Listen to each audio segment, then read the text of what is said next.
Intuition and the divine channel of pregnancy and birth. When I became pregnant, my inner voice was so clear, so beautifully strong that it was my guiding force.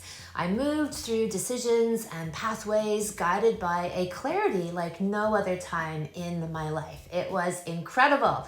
I didn't see any doctors or get any tests or any scans to tell me how my baby was doing. I knew. Instead, I focused my energy on connecting with the spirit of my child daily by giving myself belly massages and talking to him. I didn't know he was a him at the time because I didn't get any tests to tell me. But we had conversations throughout the day. I had infinite trust in me and him and the process of birth. In First Nations Indigenous cultures in North America, they talk about how men need sweat lodges to connect to the divine because they don't give birth and they don't have periods. Women, on the other hand, have this constant monthly opening of the cervix, which is considered to be the door between life and death, with menstruation, and therefore have access to these divine realms on the regular. Men do not, and therefore they must seek out vision quests and challenges like sweat lodges that push them deep into themselves to find that divine connection. Women have it between their legs. In Bali, children are considered to be little demigods, and this is because they just come from heaven or the other worlds, or however you want to refer to the spiritual planes beyond this one. And so they are thought to be most in touch with this pure spiritual energy. And thus, so is the pregnant woman.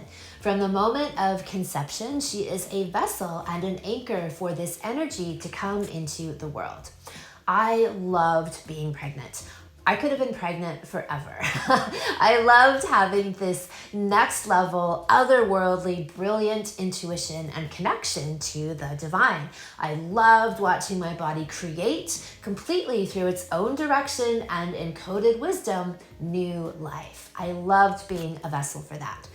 In spiritual teachings all over the world, there is this idea woven through them that a woman leads a man home to God. She is more in touch with these divine realms because she is the doorway between them. So the woman, through her vagina and through her cervix, and especially through birth, she's a portal to God, to the heavens, to the spiritual worlds. Her entire pregnancy is a heightened state of being in which she has greater access to these areas every moment of her existence. How incredible is that? And then, once she gives birth in the way she was meant to, in complete power and sovereignty, her own body and connection with the divine guiding her every step, every moment of the way, she emerges through this greatest warrior test a woman could be given, crossing the threshold of life and death, the queen of all shamans, bringing new life forward from the other worlds. Triumphant, embodying the true archetype of the goddess, she who slays all obstacles. The role of the archetypal mother, the queen, the pregnant woman, and her role as the ultimate spiritual shaman of this realm has been utterly denigrated. Instead of claiming this power she innately has, that every woman innately has, she is instead cajoled into participating in the most humiliating of rituals. And this starts at the beginning of her pregnancy with the constant hands up her vagina just because, or being strapped to machines that pulse ultra damaging and autism causing ionic radiation into her child's brain, all the way through submitting to endless poison shots for her children to keep them lifelong customers of the pharma whore medical system. The constant refrain is that she is utterly incapable of doing this, of birthing and raising healthy, beautiful, spiritual children without a team of strangers to help, and if we're being honest, sabotage the natural process. Her powers have all but been stripped from her. The most magical, powerful, awakening, transformative experience of a woman's life has been turned into torture and rape. And she emerges a haggard, ragged, lost, conquered, slavish being. a shadow of what she could be. The most powerful vehicle for light and life has been extinguished. Instead of using pregnancy and birth as the ultimate journey of self-realization and even God realization, it becomes an initiation into powerlessness. The focus I place on birth is to awaken people to what they have been misled about it. The truth is, this is what a natural, sovereign, empowered pregnancy and birth brings you. Knowing that you can do anything in your life if you can do this. An even stronger link with your intuition and divine guidance that leads you through pregnancy, birth, and to all parts of your life. You've earned this and you get to keep it. A transcendent, pleasurable, and orgasmic birth, a deepened relationship and love of yourself and your body, a strengthened bond with your partner, an untraumatized child, which is a rarity in this world, who will also have a stronger connection to their innate knowing and the divine. You emerge from birth in a state of euphoria that lasts weeks, months, and even years. Today we're talking to Sylvie. She is a graduate of the Sexy Mama salon that I run, and her first birth experience was less than ideal. And then armed with the confidence that she found through doing Sexy Mama, she had a totally free second pregnancy and birth, meaning she had no doctors, no midwives, no tests involved at any stage of the process. Just her and her husband, and then her baby. Welcome, Sylvie. I'm so delighted to have you here. So happy to be here. Thank you, Kim. So you have such an incredible all-star, wild and sovereign pregnancy and birth story that we would love to hear. All right. I just had my second son a couple of months ago, and it was a completely transformational birth experience and pregnancy. Thanks to your course, it was like the complete opposite end of the spectrum from my experience with my firstborn son. So it was just very refreshing and empowering. And I feel like I have been reborn the way you are supposed to be reborn with birth. So I love it. And so you, like many women, had a first birth experience that was less than optimal, although I don't know how many women realize it at the time because they're just told, like, this is, you have a baby, you're healthy, like baby's healthy. And then you came into my Sexy Mama salon where I present this whole other paradigm of what's possible in pregnancy and birth. And I really, even though my job is to provide just a whole wealth of information for people to make their own decisions, I lean towards free birth and the idea that women are really capable and even meant to govern themselves throughout their pregnancy and certainly during their birth. And so what was the journey for you?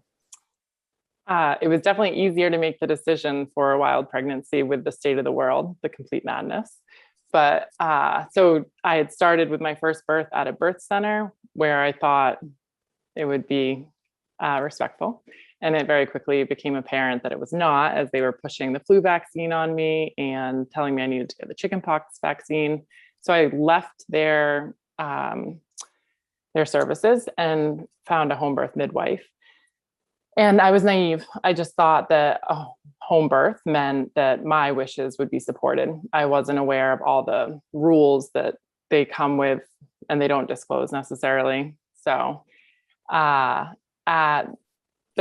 a week before I gave birth on my estimated due date. And a week before, my midwife sent me for an ultrasound. And at that point, I had a pretty strong gut intuition that ultrasounds were not good. But I bowed down and I drove in torrential rain to have this ultrasound, and the ultrasound tech laughed and she was like, "Your baby is in position and perfect."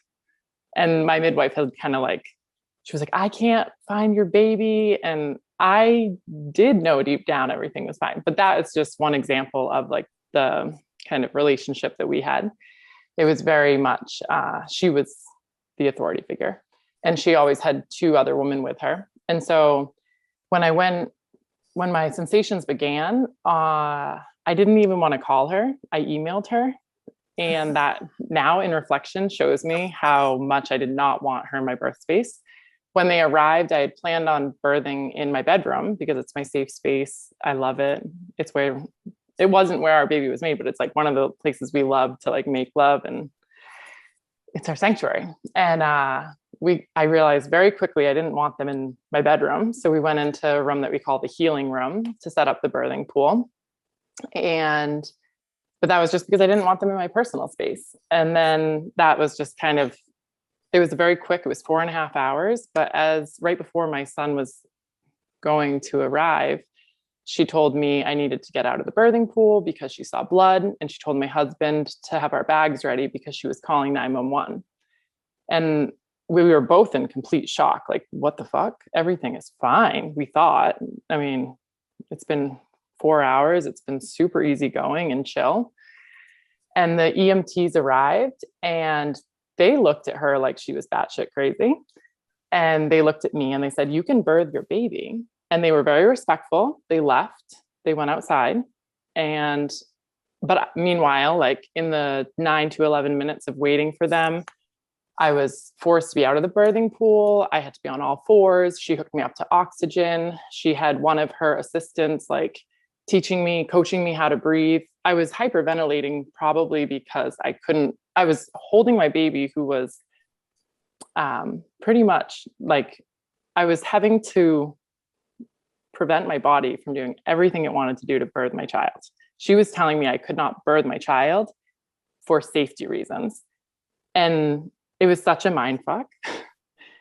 And I always would go back for a while, like in my postpartum, I'd go back and I'd be like, I wish I had just birthed my son rather than, having to like hold him back. So immediately after the EMTs gave me permission, I birthed my son. He was fine. Of course, she like continued with her cascade of fear. It was the first time I learned if I didn't birth my placenta within an hour, she would have to transfer me. I had never heard that before. I had never known to ask. I didn't know that was even a thing. So at like minute 45, when I'm just so stressed out because my placenta hasn't been born, but I have my baby and the last thing I want is to go to the hospital, but it feels like I can't refuse anything. Now I know better. That like literally minute 55, the placenta was birthed and that was that. But I was up till 11:30 in this space that we call the healing room instead of in my sanctuary of my bedroom. And it like looking back, it's just, everything could have been, it's all good. It was what got me to where I am today and with the second birth. And all in all, I wasn't transferred to the hospital. It wasn't what it could have been. But for me and our experience, it was still more than it didn't need to be that way. So, yeah. And what I find interesting in listening to you talk is this, you've said a few times even that then they gave me permission to, like, I was allowed to, right? And that is the whole narrative that's just so completely drilled into people's heads, right? Mm-hmm. Is like that they tell you what you can do at what stage. And even though, I love that your intuition was clear about you were fine. And even the metaphor of not wanting them in your personal space, not wanting them in your bedroom, right? And then that rigid, the podcast I just did was about this idea that midwives have been co-opted into the allopathic system, primarily, or medwives, right? More of the state hospital sort of midwife. And they are relegated by these same time limits that if you don't adhere to, then it's immediately into intervention land. And that it's just so the antithesis of what midwives were meant to be, which was facilitators and, putting the power back into you rather than taking it from you, or like you said, being the authority figure. Yeah. Yep. Yes.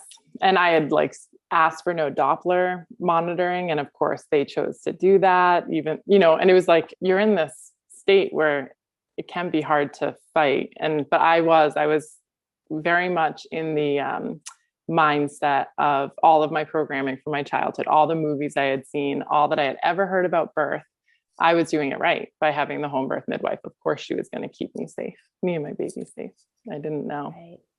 Right. Well, you did reasonably well. You did pretty well I considering did. like, what could have happened or like the things they could have done it. And thankfully that the EMTs came and were like, huh, Yeah. no problem here, right? Because they were probably the point, which if they had said, no, we got to just, it's protocol or whatever, we need to take her away, Right. it could have been very different. And miraculously, that even with those interruptions, you were still able to proceed, because for many women, that amount of interruption and interference might be the stopping point for them, right? Which then becomes labeled stalled labor, and then needs more interventions, when it's really just the fact that people were interfering with a natural process, that it's hard to get back in that flow again. But it's amazing that you were able to. Shows a lot about my very determined sons. And I'm determined too, but the combination. So then what shifted? How did you emerge out of that experience and into what you recently did?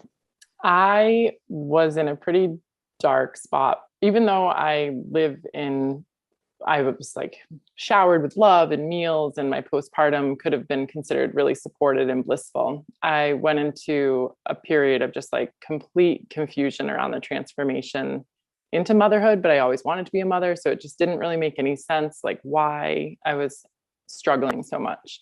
And I had lost touch with who I was. And I've followed your work. I saw your new course, the Sexy Mama course. This was a couple of years ago.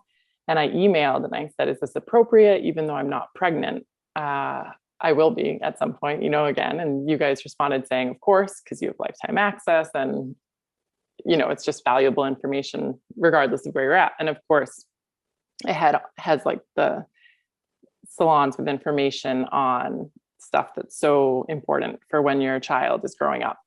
But at first I wasn't sure. And I'm so happy I made the investment, because as I was going through the weeks and doing the calls with you, in one of the calls, I shared with you a bit about my birth and my postpartum depression that I was dealing with, or like what I guess you could like label as whatever. And I don't really PTSD. I don't like labels. Yeah. Some PTSD, like I don't even acknowledge as though that's a real thing in terms of a natural outcome of, just having been pregnant. I would say that pretty much every case, I haven't looked at every case, but I would say that it's a result of having an interfered with birth. Is that then women are dealing with the fallout of that on some level of this experience being robbed from them in varying degrees, right, of violation, and that they're struggling to come to terms with it, especially when they can't name it, especially when they can't acknowledge that this did not go, or they can sort of say it didn't go the way they planned, but then they get the pat on the head and it's like, well, just be grateful, dear, like everything's fine, baby's fine. And some people I know have just gone through it, and I spoke to them last night and did a sort of debrief with them, and they had like enlisted in the hospital system. They'd had several miscarriages in their relationship, and I think they were scared. And so she's older, she's in her mid-40s. And so she gets labeled as a high risk geriatric, is the term they like to tell them. So they were invested in that system. And I just watched from the sidelines being like, I just think it's so difficult to enter into the system. And then people think that they're going to end up with a natural birth at the end of it. And it's kind of like a giant pyramid scheme. They're not going to let you get out of there without, she ended up with a C-section, like, of course, it's a major crisis, blah, blah, blah, emergency, blah, blah, blah. It's like, it becomes a manufactured one in that setting, but they were enrolled in the process the entire way of like getting tests throughout the pregnancy, ultrasounds, tests, appointments, fingers up the vagina, hands up the vagina, as some unnecessary but very ritualistic, act. And of course. And so, we were debriefing because at least they're acknowledging like the violation that's happened and processing that, rather than just being like, well, like it was just a big emergency, and which I think there's some of that, but just had to happen. So anyway, all this to say that I think that the depression is just the no outlet for acknowledging the grief, the sadness, the frustration, the, regret of what's happened. And then many women, I think, then I love that to see when they get the chance to redo it, to rebirth that. And that often their story is that then it really helps to cleanse and heal their prior experiences where they may not have had the same kind of power and autonomy. Definitely. Yes. And in one of the calls, you were able to help me, or like it was like with the information in the salon and in the conversation in the call, where I was able to be like, oh, that makes so much sense. My power was taken from me. It was not supposed to be that way. Of course, I'm confused, like so that was literally like the door opening for me. I remember so distinctly because it was around this time of year. And I remember just like looking outside after the call and being like, okay, like I can see in this. It was really refreshing and helpful. Oh, so thank you for that. And at the time, I loved everything in the salon, but I was definitely a little overwhelmed, or I wasn't ready for the information on a wild pregnancy. And I was like, maybe, I don't know. I mean, I'll just find a hands-off midwife. Like I don't know what I really was processing, but I remember I didn't really do that challenge week. I was just like, I don't need to do that right now.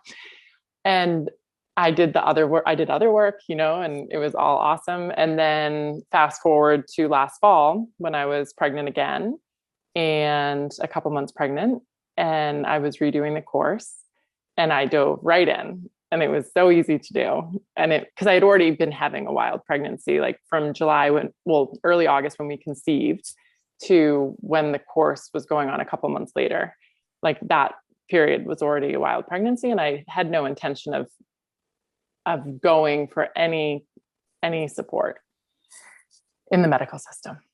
But then I was able to do the course in like this whole other way of diving deep with all the resources, of really like being surrounded by the beautiful stories of what birth can look like, pregnancy and birth can look like when it's left undisturbed with just a mama and her intuition. That's amazing. And so I think you had said that to me earlier before we started the official recording about how that's what you really felt in the second pregnancy, is that your intuition wasn't interfered with. Where in the first one, there was this grappling then between your intuition and the authority of the system or the midwife. Yep. Yeah, I did meet with a woman who's considered the alternative non-medicalized midwife in the area. My old friend who had helped nanny for a while, she had bartered with her for her first pregnancy. And everyone just says like, she's the one who's okay with you, like doing whatever you want to do during birth. So I met with her thinking this could be a good fit. I might just want to be witnessed by a wise woman. And she said, I forgot but she was like, and I'll have Pitocin with me. And I was like, excuse me? And she was like, in case your placenta needs help. Like, and I was like, because she said she'd be willing to sit in her car in my driveway while I birthed, even that, I was like, I don't even want you in my driveway. And I was realizing this as we were talking, but I appreciated that she was excited. She was like, I'm excited to meet a woman who trusts birth. This is an honor for me. And we did bond and have like a really nice conversation. And I think that she is great, but it became very apparent that she didn't trust birth completely, because she firmly believes, after her 30 years of practice, that if the placenta is not born quite soon after, that she needs to intervene. And that's when I was like, yeah, I can't. And I told, when she asked why I wasn't hiring her, I told her, and she was like, well, I don't have to. And I was like, no, but your fear is already there. And I was able to then realize like when someone else comes in with fear or baggage, what that can do to the space. So I did not continue that business relationship with her.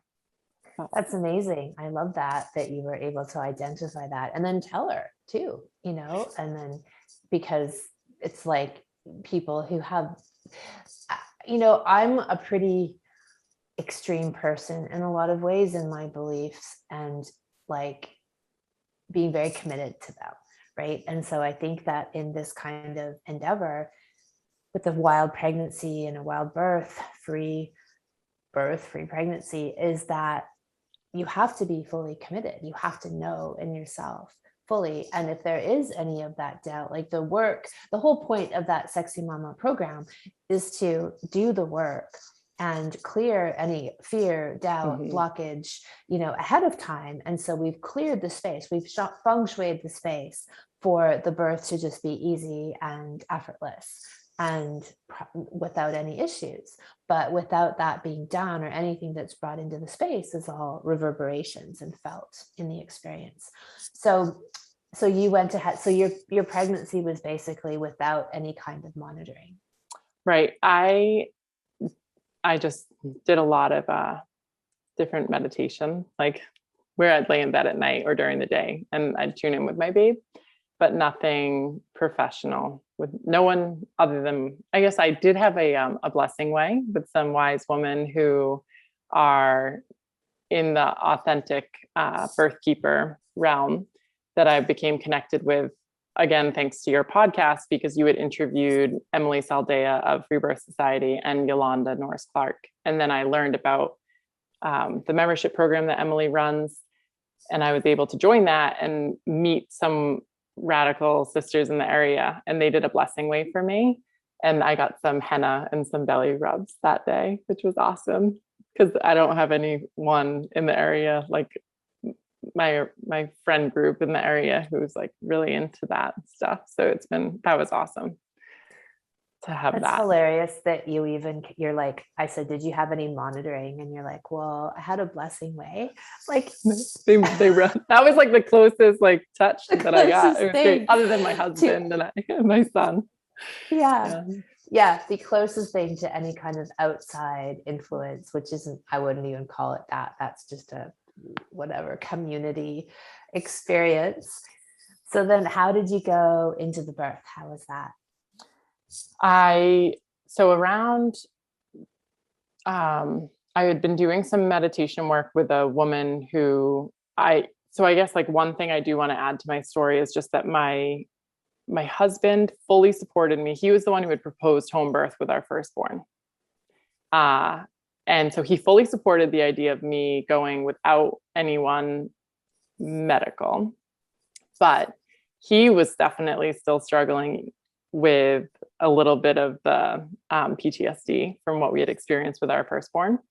And he was like, I would really like to have someone just like who can just be there to hold space. So I had hired a woman around probably 30 weeks who she knew that I wanted to be alone. It was a authentic birth keeper that had done the course that Emily and Yolanda run. And so she knew that I did not want to be interfered with during my birth, except for maybe like a back rub, like some counter pressure if it was needed.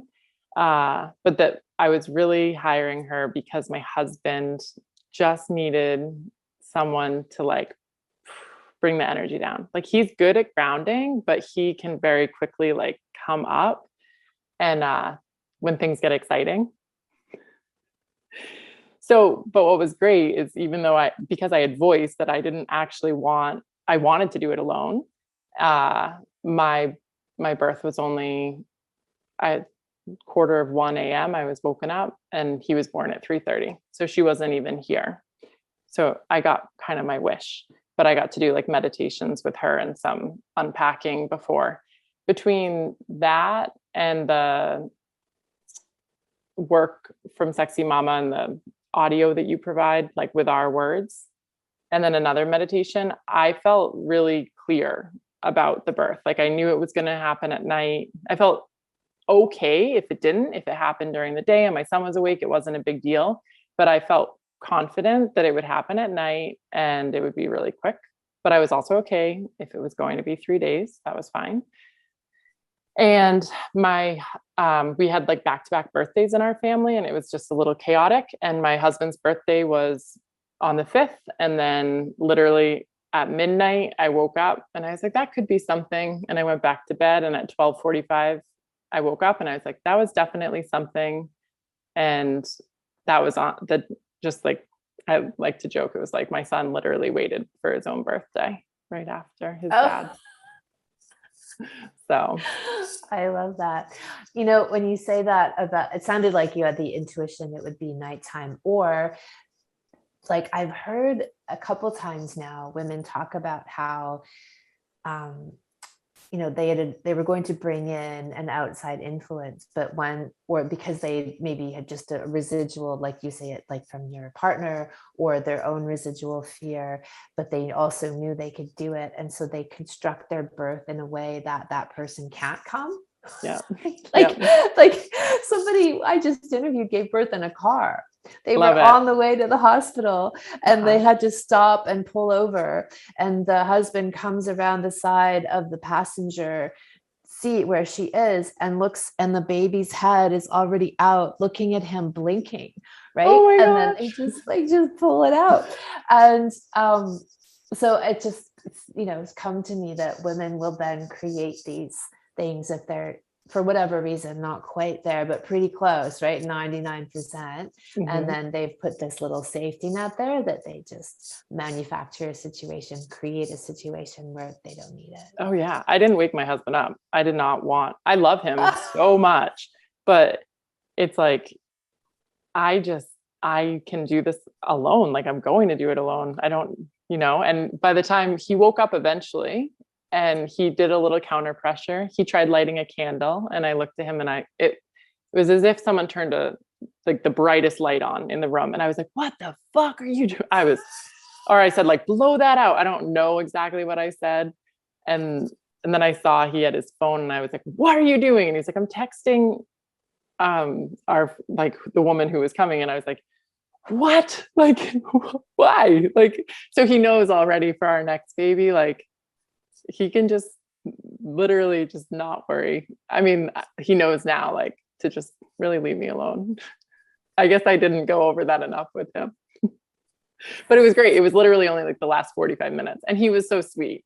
And he was in awe and couldn't believe it because I got to catch our son with my own two hands. And he didn't have, he literally, he just, he was just in complete awe and it was great. So it was good. It was very healing for him too. Yeah. Yeah. So what would you say, have you noticed in yourself, like I talked about that, the healing that you can have after a birth experience that then cleanses the palette of like a prior experience that isn't ideal. And also you as a mother, a woman emerging out of that, you know, because we talk about birth in its ideal state where you are sovereign, you are free, that it is this wonderful rebirthing, initiating experience. So what was the difference for you coming out of each? Did you notice that? And did this have that effect of healing your first birth? Definitely healed my first birth, like completely. That was, I think, the first thing that came to mind within hours of being just like snuggled in bed as a family was, wow, this is the experience that I was supposed to have. And I'm so happy to have had, and so healing. And I would say my energy levels are completely different. My outlook and positivity, like I'm considered a positive person by people, but I don't think I was necessarily like authentic. Now I really feel like authentic in my outlook as a mother and as an individual. And I just, I don't know, I'm like excited. I'm really excited and I want to do it all again.